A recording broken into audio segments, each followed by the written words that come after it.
Okay, so we got our first aid kit put together. We got our 72-hour kit that's going to go first aid into our backpack, our rucksack, and then we've got our stores for long-term in our home in a container set aside where we can see it and get to it when we want to. Now let's talk about some things that we could use here at home, but also we're going to go in our 72-hour kit. Just kind of a little equipment that we need. Let's start with preparing food. There are many types of great stoves today that you can cook with and boil water, take care of. I really, even when I go for extended hikes on the Appalachian Trail or out west, I've got a Snow Peak container that I can measure water in, I can cook in, do whatever I need to do. I like this Snow Peak stuff. It's a bit pricey. It's a titanium, but it's so it's really light. But that's all I find I need. For me, I use an MSR stove, and I've used several. This is one that I used, and then Logan, my son, used for a while. It's a little bit bigger, doesn't fold up, but you just screw it in the top of your canister. Of course, you need several canisters. I have these in another Tupperware see-through container out here for extended period, but in my 72-hour kit I'm only going to take a big one and a small one, and that's it in that kit. So this is a type of stove. You just set your stuff on there, you boil it, boil water, cook your food, whatever you need to do. And then this little one is one that folds up. It's tiny. I really like it. I've been using it for the last few years. It just folds up really nice and fits into my container, so I can screw that down on top there, and I've got plenty of room to be able to cook my food and then fold it up, and I can put it, when I fold it back together, down in my bowl, and it's just neat. It's compact. It's amazing today how much bulk you can reduce with modern equipment and technology, how much lighter you can get in your packs today. But anything that, there's so many options out there. You can go to REI online and look, or LL Bean, whatever. Go to your local backpack store, and you get a lot of options in a broad price range as well. So that's cooking, preparing food. Now you got to start that fire. I am a butane guy, so I have a few butane lighters.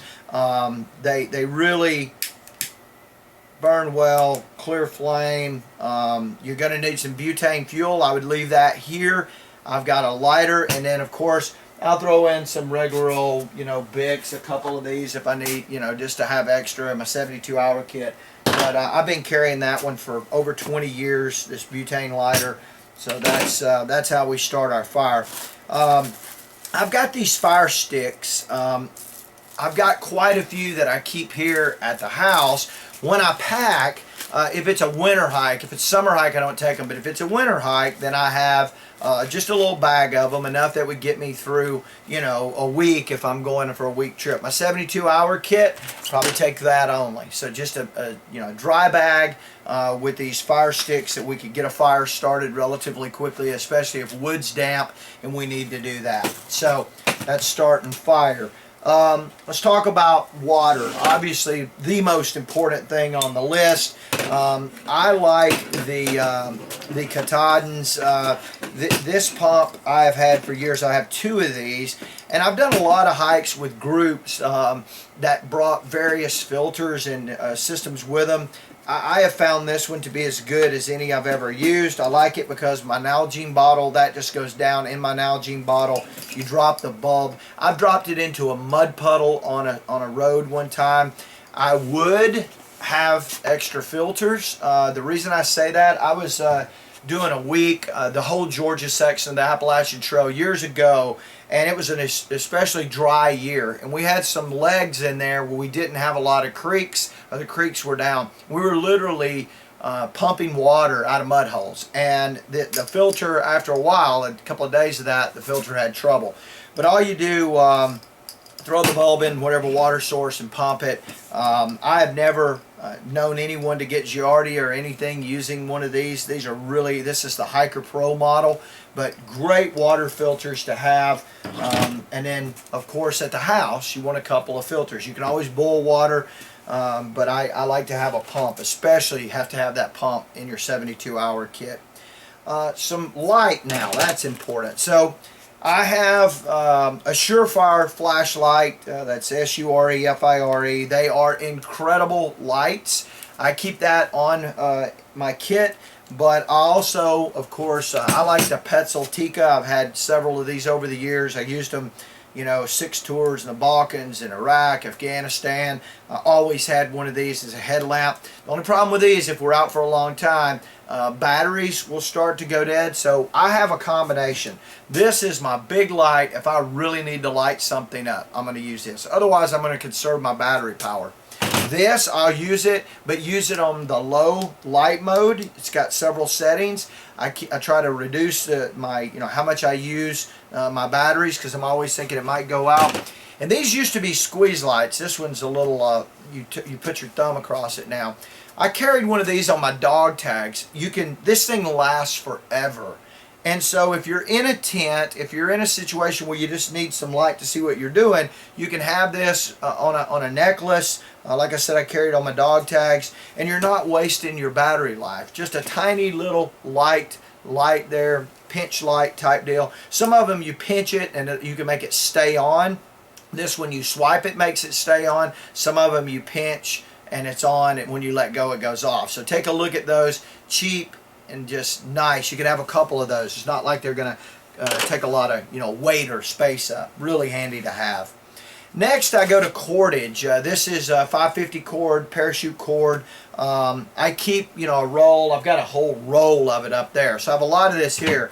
But in my 72-hour kit, in my go bag, I have bundles of it. If you're in bear country, you're going to need to elevate your food, so you're going to have to throw it up over a limb. If you're camping, you can use it for multi purposes.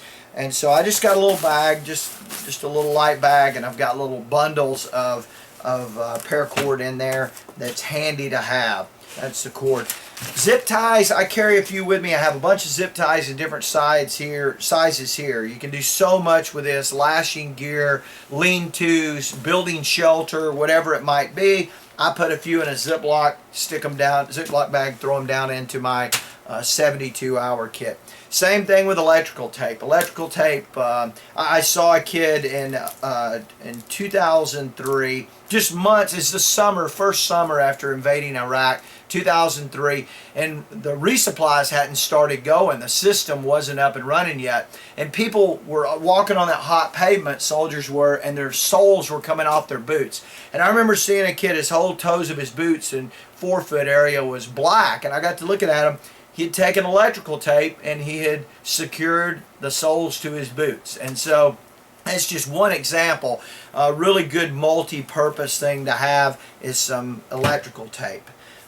Next, a heat source. Look, I learned in the late 80s when I was a student at North Georgia College. I was in a Ranger Challenge program. We used to go out in the winter. And Christmas, we did winter phase of Ranger School in mountains.